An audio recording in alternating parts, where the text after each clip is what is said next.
pares.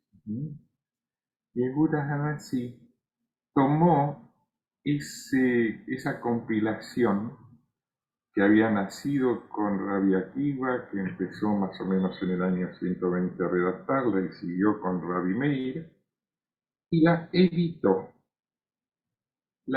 Y esa edición final, dirigida por Yehuda Hanassi, fue la Mishnah, que creó 6 categorías de leyes. Las que tienen que ver con la agricultura, las que tienen que ver con la vida doméstica, la familia, también cómo se celebran algunas festividades en casa, la civil y penal, la relativa a la vida del templo. Acuérdense, el templo a esta altura ya no existía. La relativa a la función del sacerdocio, y una última categoría, podríamos decir, relativa a cuestiones de higiene. Así como lo estoy planteando yo, no es exactamente como lo interpretan hoy los maestros talmúdicos. Pero bueno, esta no es una clase de Talmud en la cultura talmúdica. Esta es una clase de introducción y explicación en los términos de la cultura del país en el que vivimos. Por ejemplo, en la categoría B, la segunda que nombré, la relativa a la vida de familia, trabaja mucho el tema de la ketubá, una gran invención no sé si del movimiento fariseo y luego rabínico, pero en todo caso de la cultura judía posteriormente fue fundamental. Una ketubá es un acuerdo prenupcial. En ese acuerdo figura, entre otras cosas muy importantes, central, el importe de dinero que va a pagar el varón en caso de divorcio a la mujer. De ese modo, ya establecido ese punto, lo único que queda es, si van a un tribunal rabínico a solicitar un divorcio, que el tribunal rabínico escuche los motivos, y dado que en principio no es lógico mantener a alguien unido a otra persona si no quiere, en principio, sobre todo mantener una mujer unida a un hombre si no quiere estar con él. En principio, los divorcios desde el punto de vista legal son así muchísimo más fáciles de tramitar. Bien, la ketubá, que toda celebración de una boda judía debe ir precedida por la firma de ese contrato o acuerdo prematrimonial firmado por, como siempre en el caso de la tradición judía, 2 testigos para que sea válido. Hablé de diferentes categorías. Por ejemplo, la parte de higiene tiene que ver con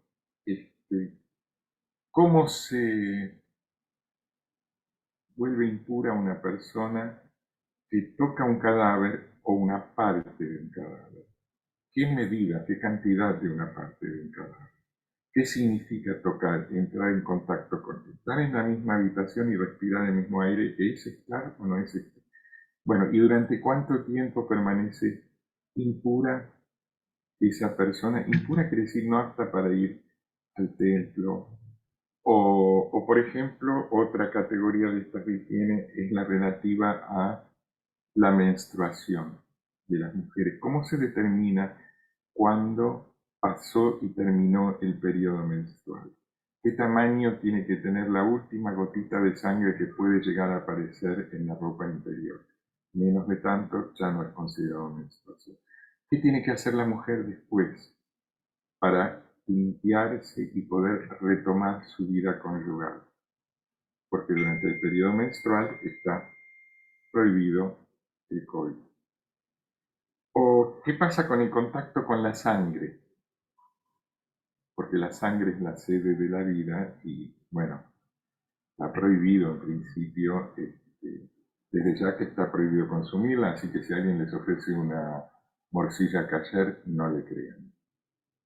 Eso no existe. Bueno, en fin, hay una serie de normas. Por otra parte, también hay varias subcategorías. Por ejemplo, la primera categoría que nombré es la de la agricultura, ¿no? ¿Qué pasa si uno planta un árbol? ¿Se pueden consumir inmediatamente los frutos? No. Es recién los frutos del cuarto año en el que ve frutos que se pueden consumir. ¿Cómo se deben cosechar los campos? Bueno, los campos son cuadrados, ¿m? Pero se cosechan de forma circular o elipsoide.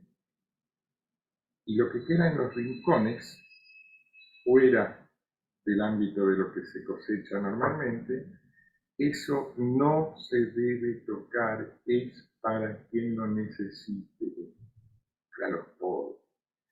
También hay normas respecto a que no se puede cultivar un campo indefinidamente, sino que cada 7 años hay que dejar descansar la tierra. Tampoco se pueden mezclar cultivos así nomás. Cómo se pueden combinar diferentes cultivos en el mismo campo. Todo eso son normas. Decir que son normas religiosas tiene sentido si uno entiende que la práctica religiosa está integrada dentro de estas normas, que son las normas de vida. Y la Mishnah es en realidad un libro de vida. Una orientación es la Torá en líneas generales, de instrucciones sobre cómo vivir. La Mishnah ya es una vuelta de tuerca más y es lo que podríamos denominar la verdadera constitución, porque las leyes de constitución del pueblo judío, porque las leyes de la Mishnah ya son leyes redactadas en base a las sentencias de los fariseos, pero ya organizadas para el judaísmo rabínico. Por supuesto que hubo otras sentencias que no fueron incluidas en la Mishnah y que son muy interesantes y que merecen ser preservadas y son por lo tanto igualmente sagradas. ¿Qué se hizo con esas otras sentencias que no entraron en la compilación que armó Yehuda Hanasí, que editó él? Bueno, se las reunió en otro libro, las Tosefta. Cuando uno quiere estudiar las leyes que regían para el judaísmo rabínico, digamos, a mediados del siglo III, hay que tener en cuenta la Tosefta, que puede ser fundamento de dictámenes contemporáneos, porque hay una tradición interpretativa de conservar el espíritu de cómo fueron interpretadas esas leyes. En ese sentido, la Mishnah, yo les decía que el Talmud es un libro extraordinario, porque no es una simple colección de sentencias. Por ejemplo, hay un párrafo, en este momento no me viene a la mente la cita exacta, si algún alumno la requiere, la busco, que dice, hay un párrafo donde la Mishnah se hace una pregunta retórica a sí misma, con lo que invita al lector a preguntarse, ¿por qué en esta colección de sentencias y argumentos legales, en ocasiones se incluyen argumentos legales de una de las partes en el juicio que finalmente no devinieron en sentencia, sino que la sentencia fue según los argumentos de la otra parte? Buena pregunta, ¿cierto? ¿Cómo es esto? Una jurisprudencia que explica cuáles son las sentencias. Entre los fundamentos de las sentencias también incluye las argumentaciones de los fiscales o abogados que fueron rechazadas por el tribunal. La respuesta que la da la misma Mishnah inmediatamente es: para que las generaciones futuras puedan, estudiándolas, entender cómo razonaron los tribunales que dictaron sentencias. ¿Cuáles eran las maneras válidas de interpretar la ley? Bien. La Tosefta es de la misma época que la Mishnah, pero la aplicación de esas leyes llega prácticamente hasta nuestros días. Por ejemplo, a mediados del siglo XX, cuando la cirugía se había desarrollado lo suficiente para posibilitarlo, a un rabino le consultaron: hay una señora judía embarazada, un cirujano judío dice, tiene en su vientre, en su útero, lleva un embarazo de 2 bebés unidos entre sí, de tal modo que cuando nazcan van a morir rápidamente, pocos días de vida, ineludible, insalvable. Pero si apenas nacen ambos, se interviene quirúrgicamente para separar los dos cuerpos y dejarle los órganos vitales, todos los órganos vitales, a uno, dándole la muerte al otro, entonces uno de los dos hijos puede salvarse. Pero ¿está permitido hacer eso? ¿La madre puede consentir esto? Bueno, en base a las sentencias que figuran en la Mishnah y en la Gemara, que vamos a ver después qué es, ese rabino fundamentó su dictamen, su responsa, se llaman esos dictámenes, diciendo que sí, que es mejor que viva uno y no que perezcan ambos. Lo fundamentó en una manera de interpretar un pasaje de la Torá que es interpretado por los jueces de la Mishnah, sentencias recolectadas por el Sanedrín, que luego es discutida y ampliada en el Talmud y pasa a ser parte de la tradición interpretativa judía que sigue vigente hoy, y que ese sería, por ejemplo, un caso triste, pero un caso. Otro caso hubo acá en Argentina: un miembro de la colectividad escribió a un rabino en Europa preguntándole: la yerba mate era utilizada por los indios guaraníes como parte de su culto religioso. Sin embargo, se ha vuelto una cosa de consumo popular masivo, totalmente desentendido de aquel uso litúrgico que tenía para los guaraníes. ¿Es kasher tomar yerba mate? ¿Un judío puede tomar mate? ¿O está incurriendo en una práctica idolátrica? La respuesta de Europa, de Polonia, no, de Ucrania, vino diciendo: bueno, sí, están usando una hierba que crece en ese lugar para consumirla como un té. Que otros pueblos la usen de otro modo no significa que ustedes lo hagan en ese espíritu. Sí, es kasher, pueden consumir. Eso es. Pero esa sentencia se fundamenta en otros dictámenes, es decir, en la jurisprudencia. Entonces, si la Mishnah es la Constitución, resulta que la mayor parte de los judíos vivían en Babilonia y otros lugares, en el norte de África, no en Israel, y mucho menos después de la revuelta de Bar Kokhba.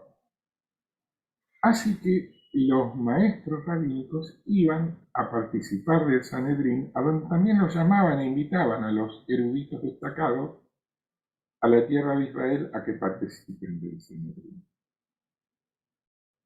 Llegó un momento en el cual algunos maestros del Sanedrín de Tierra Santa se llevaron la Mishnah a Babilonia. En particular, dos, Rab y Shmuel, que establecieron su propio tribunal autónomo, autárquico con relación al de Jerusalén. Y ese tribunal no era un Sanedrín, tenía otro nombre por respeto al Sanedrín, pero sí era un tribunal rabínico cuyas sentencias comenzaron a recopilarse en lo que se llama la Gemara. Entonces, la Gemara, la Mishnah es una sola. En Israel, sobre todo en el norte de Israel, se desarrolló una Gemara, que sería, si la Mishnah es la constitución, la Gemara es la jurisprudencia. La Gemara de Israel dio lugar al Talmud Yerushalmi, se llama, de Jerusalén. Y la Gemara desarrollada, ya no por el Sanedrín, pero con sentencias muy importantes, porque era la comunidad más numerosa, más rica además en esa época, dio lugar, junto con la Mishnah, la misma Mishnah que el Talmud Yerushalmi, al Talmud Babli. Así que esos son los dos Talmuds más renombrados, más. Hubo cosas parecidas, por ejemplo, después de que se cerraron ambos Talmuds, siglos más tarde, hubo un Rosh Galutá en Babilonia, Hanan ben David, que escribió su propio comentario con sus propias sentencias y las de la tradición babilonia posterior al cierre del Talmud Babilonia. Y eso sería como una especie de Talmud propio, redactado no solo por Hanan ben David, sino por otros jueces que lo acompañaron. Pero ese último quedó en parte para algunos caraítas, pero básicamente para los judíos rabínicos lo que quedó fue el Talmud Yerushalmi y el Babli. Bien, estos son los que se estudian. Ambos están escritos en arameo, pero el Talmud Yerushalmi está escrito, el Talmud Yerushalmi está escrito en un dialecto arameo occidental con influencia de muchas palabras en griego y en latín, fundamentalmente. En cambio, el Talmud Babli está escrito en arameo oriental, son dos dialectos de un mismo idioma, pero con mucho más peso de palabras provenientes. Sí, también hay otras palabras que vienen del griego, pero con muchas palabras del idioma persa.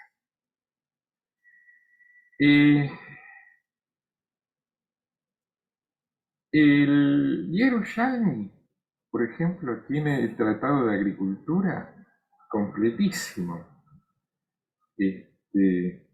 ¿Por qué? Porque la agricultura de la que habla es la propia de la tierra de Israel. El Babli no tiene eso. Bueno, en Israel se cerró más o menos en el año 425 el Yerushalmi, ¿no? Tiene algunas particularidades. Clarísimo y muy detallado lo que tiene que ver con la agricultura, pero del templo no dice prácticamente nada. ¿Por qué? Por los censores romanos, que evidentemente si iban a ponerse a hablar del templo destruido por los romanos, estaban todavía sometidos al Imperio Romano, eso podía traer complicaciones. Y en líneas generales parece ser que la censura, el temor a que los censores romanos eh, considerasen que había alguna incitación a la rebeldía, hizo que el Yerushalmi, en líneas generales, sea más parco que el Babli. En cambio, el Babli es mucho más libre y más rico, y no solo tiene varios volúmenes sobre el templo, porque en Babilonia no estaban bajo el dominio del Imperio Romano, sino que esperaban la reconstrucción del templo, esperaban la llegada del Mesías. Y entonces abundaron en detalle sobre todo lo que tenía que ver con la liturgia del templo. Y claro, los sacrificios ofrecidos en el templo que ya no existían. Uno podía preguntarle a un maestro talmúdico, ¿qué sentido tiene estudiar en detalle cómo deberían hacerse esos sacrificios? El Yerushalmi ni los menciona. Estudiar estos sacrificios es una actividad tan sagrada como lo era realizarlos cuando el templo existía. Esa es la respuesta del Talmud. Pero además, el Babli es mucho más fluido, no es tan parco y está lleno de anécdotas, de midrashim, de narraciones que completan lo que por ahí escatimó la redacción del Tanaj. Y bueno, y además incorpora no solamente palabras del idioma babilonio, también junto con el persa y el arameo oriental, sino que también algunas narraciones propias de la cultura babilonia. A partir de más o menos el año 900, el Babli rige de manera universal para todas las comunidades judías del mundo que no quedaron aisladas antes de esa fecha. Se dice que Carlomagno, queriendo levantar un poco la cultura general europea, envió gente para convencer a académicos judíos del imperio, que vivían en el imperio más rico y progresista de la época, que era el imperio islámico con capital en Bagdad. Que Carlomagno envió gente para invitar y buscar maestros talmúdicos.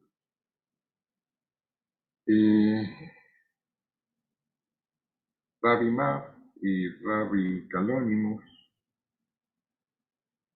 aceptaron esa invitación y establecieron academias talmúdicas, de primero en Roma, de segundo en Narbonne, en el sur de Francia. Ahora, esto de llamar maestros talmúdicos un emperador cristiano puede parecernos raro hoy.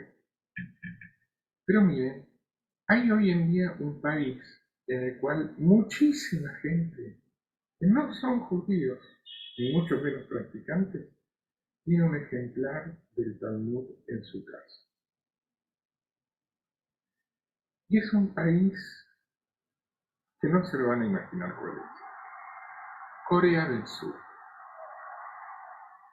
¿Cómo sucedió esto? No lo tengo muy en claro, es una historia interesante sin duda, pero hoy en día en Corea del Sur hay mucha gente que estudia Talmud, e incluso hay un sistema, uno de los sistemas escolares públicos incluye el estudio del Talmud como materia optativa para los alumnos, que en su mayoría son hoy cristianos, hinduistas, sin duda budistas.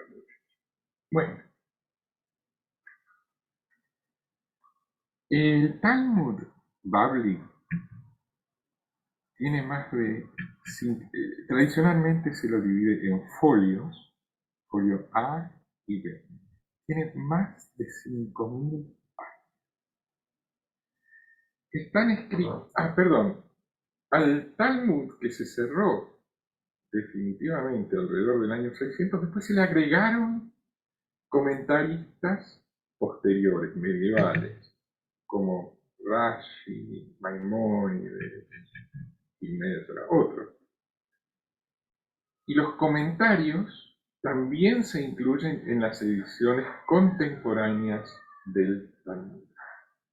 Así, por ejemplo, tenemos entonces una hoja típica, un folio típico del Talmud tiene en el centro, a ver, si esta es la página del Talmud, en el centro de la página está ¡ping!, la Mishnah, acá, en hebreo.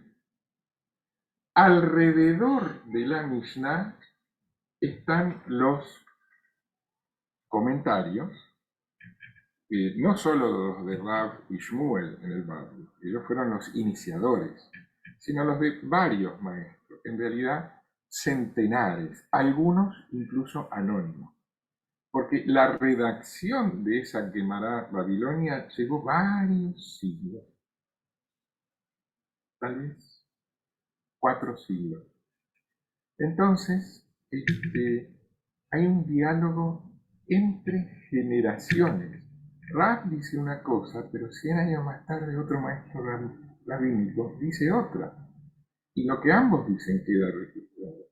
Y luego 200 años más tarde, alguien anónimo comenta lo que dijo este rabino sobre lo que dijo aquel. Bueno, esas más de 5.000 páginas que tienen en el centro la Mishnah en hebreo y alrededor en arameo oriental, con palabras de otros idiomas, como ya conté, todos los comentarios rabínicos. Esas 5.000 páginas son el Talmud babilónico. Es un libro de características, ya ven su larga historia, pero es un libro de características únicas en otros sentidos. Por ejemplo, es un libro hecho para el aprendizaje interactivo. Uno no puede empezar por la página 1, leer la 1, la 2, la 3, la 4, la 5, no llega a leer la 5.000 y además no va a entender la esencia del Talmud. El Talmud es un libro para ser analizado discutiendo. Por eso, una manera de estudiar lo que se ha impuesto desde hace algunos siglos es la Habruta. Un Haber, amigo, compañero, y otro forman una Habruta. Pueden ser 2, hay de 3 personas. Tradicionalmente eran de varones, hoy en día hay de mujeres también, que durante años, décadas a veces, toda la vida en algunas ocasiones, estudian juntos. ¿Qué significa estudiar juntos?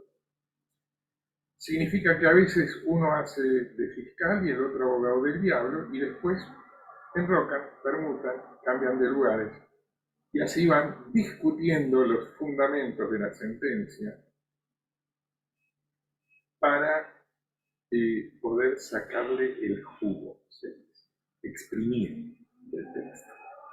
La manera de exprimirlo es participando de la discusión junto con centenares de autores eruditos que a lo largo de siglos participaron en esa redacción. Claro, uno pasa a ser el discípulo de todos ellos, pero al mismo tiempo el dueño de su propia voz. Cuando uno oye su propia voz, ahí es cuando está estudiando. Y el Talmud sigue siendo hoy estudiado en Habruta en todas las yeshivot.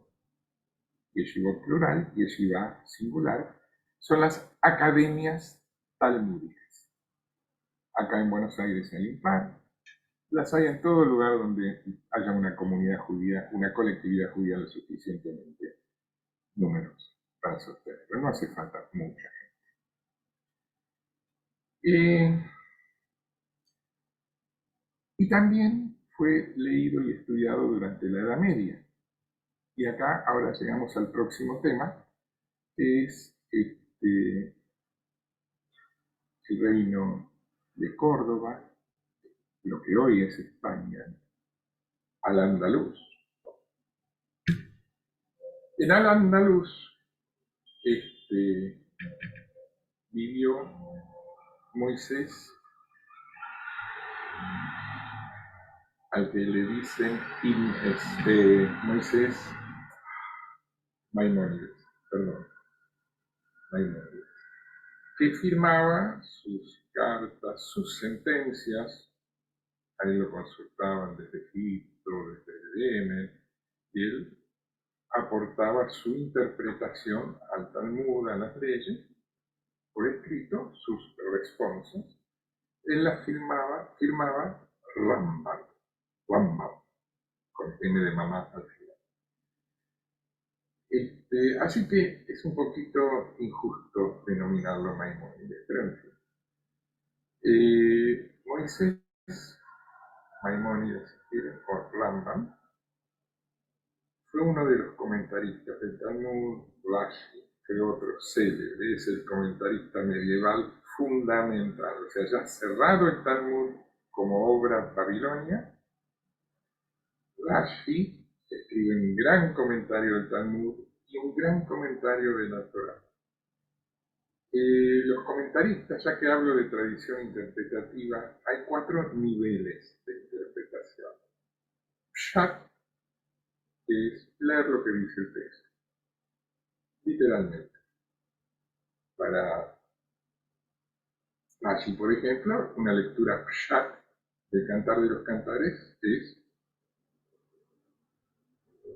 una poesía de amor. Hablan de amor y de sexo. Punto. Esa es la lectura a nivel pshat. Remez es una lectura anterior a la pshat, contextual, donde, bueno, en el contexto de las Sagradas Escrituras se puede interpretar eso como una alegoría del amor entre el alma y su creador, el alma humana y su creador. Drash. El nivel Drash es el nivel que tiene que, para decirlo en cristiano, es el nivel homilético. Un ejemplo de una interpretación Drash podría ser: ¿por qué si José fue el que perdonó a su... ¿recuerdan la historia de los hijos de Jacob? José, de Judá y los otros. ¿Por qué si José fue el exitoso, el que sufrió todas las afrentas y supo perdonar y le dio de comer a sus hermanos? Es un gran tipo en todo sentido. En cambio, Judá fue el que dijo, bueno, no, en lugar de matarlo, mejor lo vendemos de esclavo. Y que además en su vida hay varios episodios cuestionables. ¿Por qué fue Judá el elegido por Hashem, por Dios, para que a través de su linaje siguiese válida la alianza que Hashem hizo con Abraham? ¿Por qué no a través de José? ¿Por qué no a través de José? ¿Por qué Judá? Bueno, porque Judá hizo algo aún más importante que perdonar. Más importante que tener éxito, más importante que ayudar a los demás. Hizo teshuvah, se arrepintió. Cuando José le dijo, bueno, quede tu hermano acá retenido en garantía de que van a volver, y vayan ustedes a buscarlo a papá, ya que dicen que todavía está vivo, pero me dejan este rehén acá y va a estar bien, cuando ustedes vuelvan lo van a encontrar.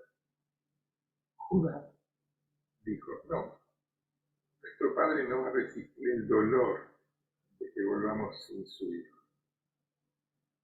Va a pensar que pasó lo mismo de nuevo que pasó contigo. Prefiero quedarme, ya que eres un rehén, quedarme yo en el lugar de mi hermano. Tomar el lugar del otro. O sea, no es solamente arrepentirse, es hacer algo con ese arrepentimiento. Puso el cuerpo. Eso es una teyubá maravillosa. Enseñanza de conducta correcta, más profunda todavía. Ahí tiene un ejemplo de una interpretación de Lazo.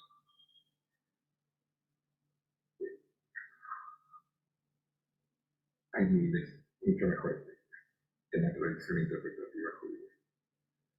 Y luego está el cuarto nivel de abordaje, que es el nivel Sod, el nivel místico, que ahí no me meto, no es para mí, no conozco, no entiendo, no soy maestro autorizado. Eso es algo que se hace de maestro a discípulo, es otra cosa. Pero digamos que existe, ¿no? Y en cuanto a los métodos interpretativos propios de la tradición interpretativa judía, uno de los métodos, el menos importante, es el de la gematría, que así es el nombre original, bueno, el griego, en el idioma griego. Y es lo siguiente, tiene que ver con la Kabbalah. En hebreo no hay números, como los números arábigos, sino que las letras tienen valor numérico y los números se representan con una letra. ¿Qué es eso? Para decir en castellano, A vale 1, B vale 2, C vale 3, etc. Después hay un número que vale 10, 100, 1000, 10.000, 100.000, y así sucesivamente. Y entonces, si ustedes tienen una palabra, pueden sumar el valor de las letras que la componen y da un número, una cantidad. Pero, por ejemplo, la palabra con la letra que vale 4, con la letra que vale 2 y con la letra que vale 1, suma 7. Pero la palabra con la letra que vale 1, la letra que vale 5 y la letra que vale 1, también suma 7. Para el estudio de la gematría, esas dos palabras posiblemente estén de algún modo vinculadas. ¿Para qué se usa la gematría? Se usa simplemente para afianzar o reforzar la validez de una interpretación a la que ya se llegó usando los métodos que mencioné antes. Bueno, ahora, en la España del año 1100, lo tenemos a Maimónides, luego de la Ibn Ezra y a Yehuda Halevi.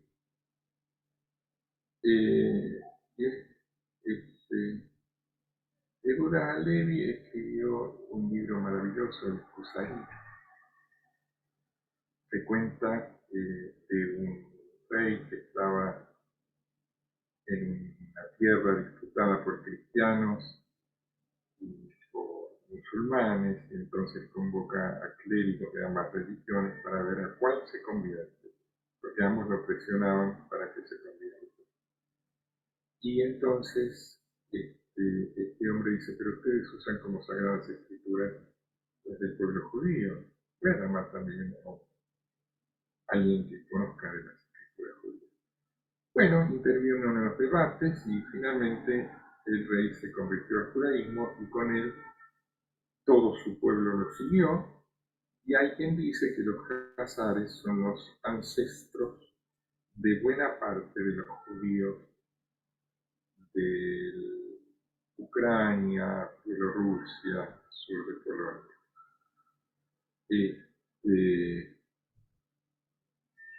Que si es así o no, el que planteó esta tesis de manera fuerte por primera vez fue un escritor, Arthur Koestler. Muy interesante su aporte.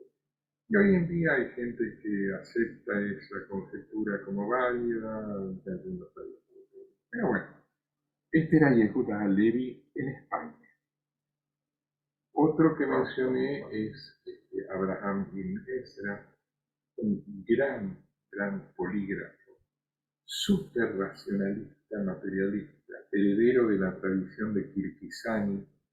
Kirkisani fue un autor, posiblemente el primer filósofo judío, que decía que uno cuando estudiaba las Sagradas Escrituras tenía que estudiarlas aplicando su propio raciocinio, su propio discernimiento al estudio y no terminar aceptando como válido nada más que aquello que su propio discernimiento le indicaba.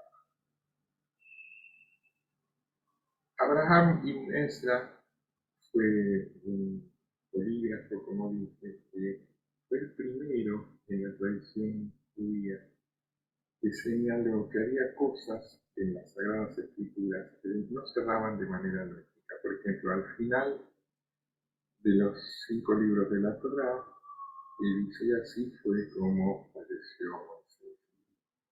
¿Cómo? Moisés escribió los 5 libros y él escribió que él falleció. No, no suena lógico. Tal vez alguien agregó esas líneas. Y entonces se puso a peinar las Sagradas Escrituras y encontró 12 lugares en la Torá, 12 cosas que dice la Torá, que no cierran lógicamente. Pero no se animó a decirlo. No cierra lógicamente que las haya escrito Moisés. Y entonces su planteo de que la Torá fue escrita por más de un autor,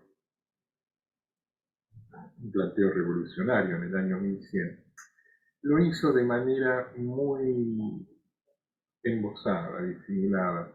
Fue recién 150 o 200 años más tarde que un discípulo y lector de él llamado Pontífice escribió un tratado explicando lo que quería decir Ibn Ezra con sus palabras poco claras, pero ahí tenemos un antecesor de lo que luego vino con Wellhausen y que hoy es una línea de trabajo muy desarrollada en la Universidad Hebrea de Jerusalén, de la aplicación del método histórico, crítico, racional a la lectura de las Sagradas Escrituras.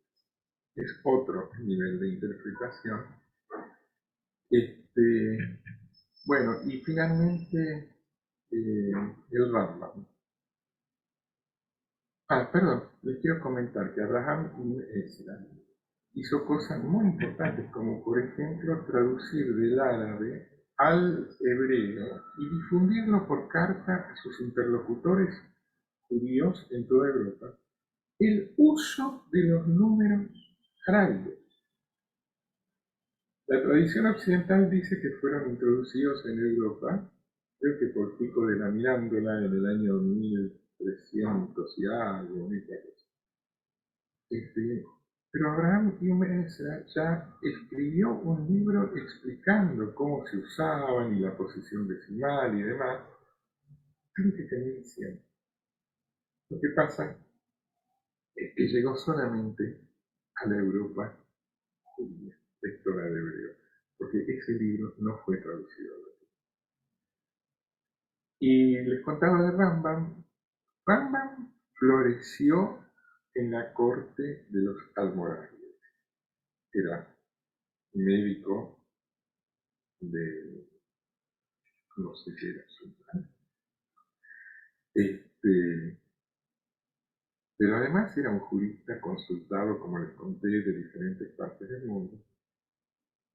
Pero cuando Rambam cumplió 13 años, fue la invasión de los almohades, que desplazaron a los almorávides. Los almohades eran muchísimo menos tolerantes con los judíos, los maltrataban mucho, y así que junto con su padre se fue.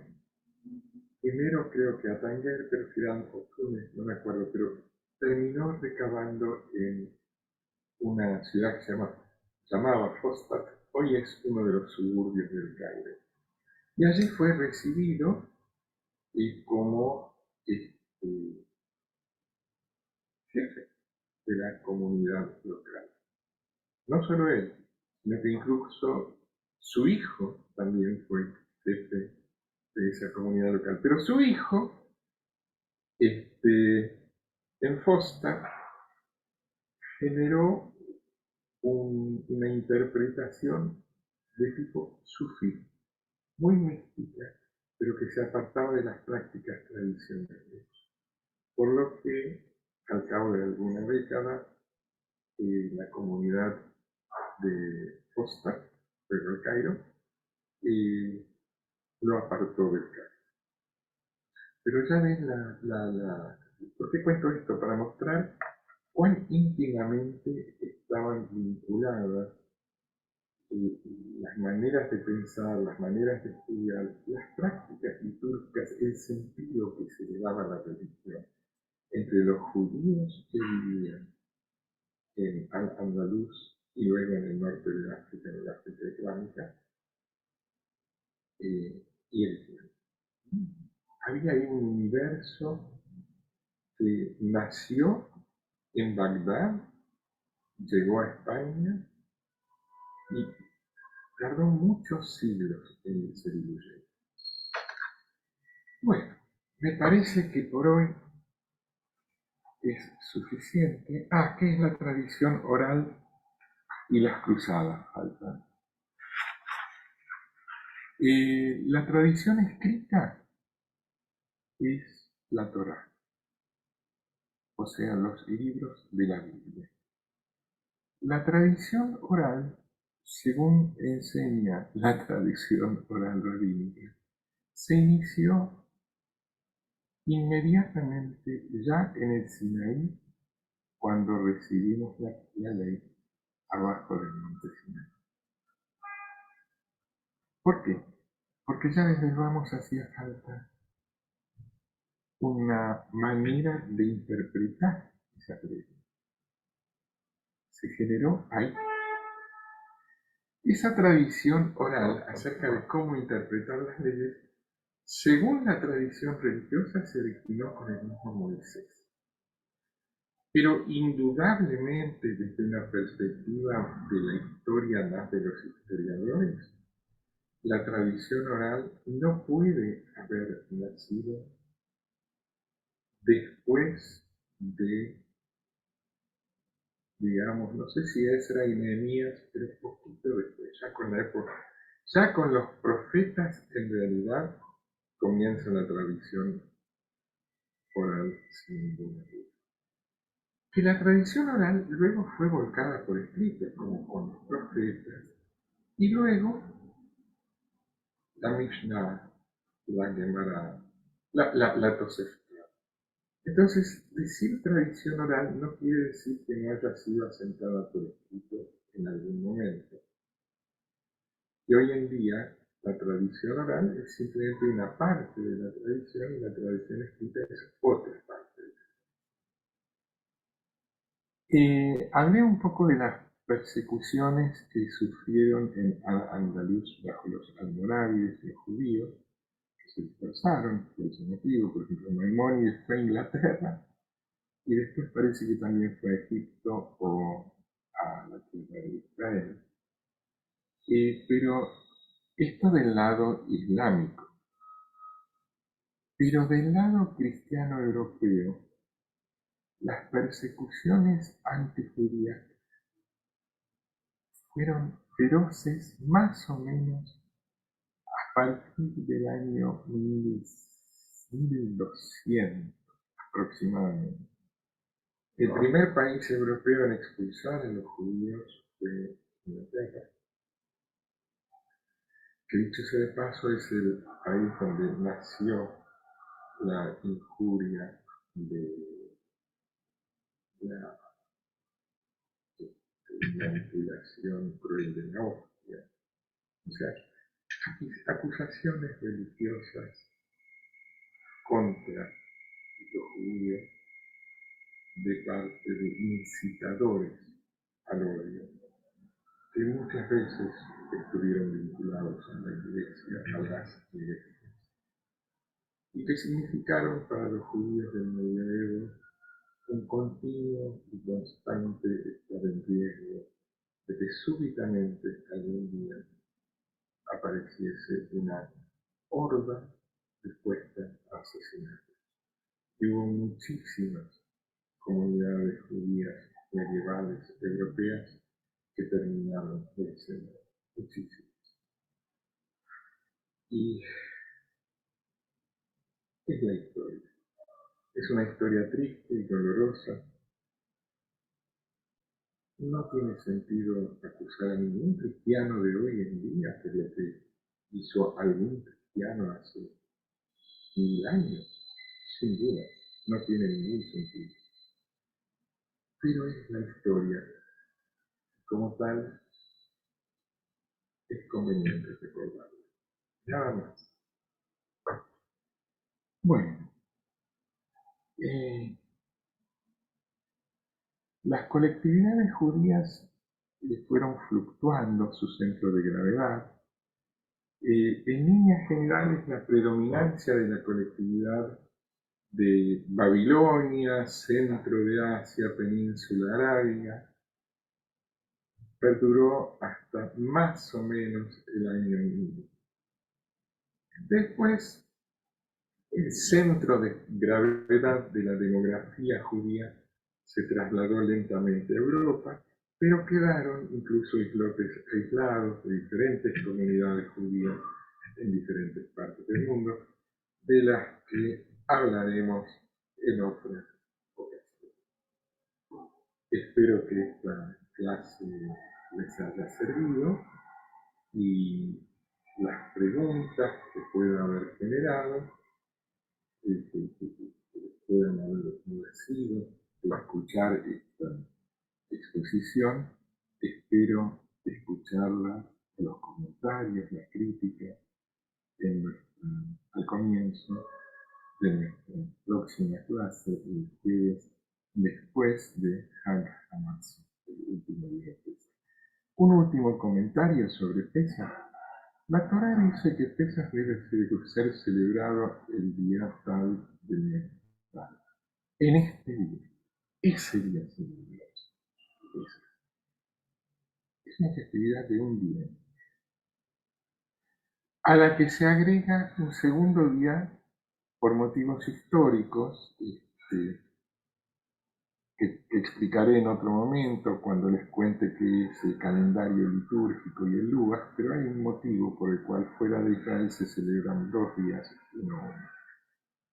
Pero resulta que el día inmediatamente siguiente al día de Pesach es otra festividad que se llama Hag HaMatzot, el día de los panes sin levadura. Y esta otra fiesta no es en memoria o recordando la salida de Egipto como especie para la colectividad judía, sino que es una fiesta de origen más agrícola, que coincide con la cosecha de la cebada. La cebada, por más levadura que le pongan, no lleva. En la tierra de Israel hay 3 cosechas fundamentales. La de la cebada, 49 días, y los días de Shavuot, el Omer, llega la festividad de Shavuot, que es la cosecha de trigo, y luego viene la vendimia, cosecha de las uvas y otro tipo de frutas, que es la festividad de Sukkot. La fiesta de los panes ácidos dura una semana. En la Edad Media, estas 2 fiestas, una de un día y una de 7, tan continuas, tan pegadas en el calendario, se fusionaron en una sola. Y para la mayoría de los judíos del mundo, hoy Pesach es una festividad que se celebra durante 8 días. Los primeros 2 son no laborables, los últimos 2 no laborables, y entre medio está Hol HaMoed, 4 días que sí son laborables.